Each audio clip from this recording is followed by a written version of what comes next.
तो दोस्तों, आज की स्टोरी में आप लोगों को बताने वाला हूँ कि एक ऐसी घटना के बारे में जिसे आप लोग सुनकर हैरान हो जाओगे।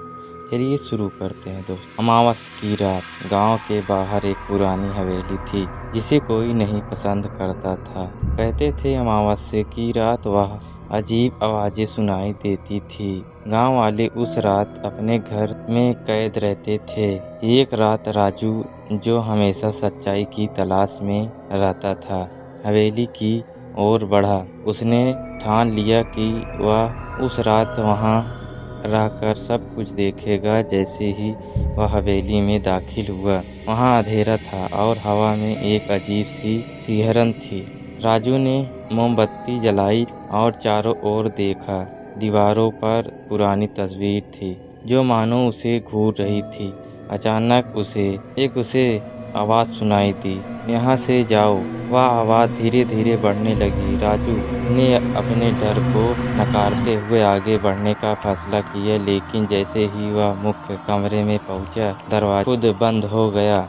उसकी सांसें तेज हो गई। तभी उसने देखा कि कमरे में एक धुंधली आकृति प्रकट हो रही है। वह एक महिला थी जिसकी आंखें चमक रही थी। तुम यहाँ क्यों आए हो? उसने डरावनी आवाज में पूछा। राजू ने हिम्मत जुटाई और कहा, मैं सच जानना चाहता हूँ। महिला की आंखों में आंसू आ गए। मुझे इस हवेली में बंधी हुई एक शापित आत्मा की तरह जीना पड़ा। तभी अचानक हवेली की दीवारें से चीखने की आवाज आने लगी।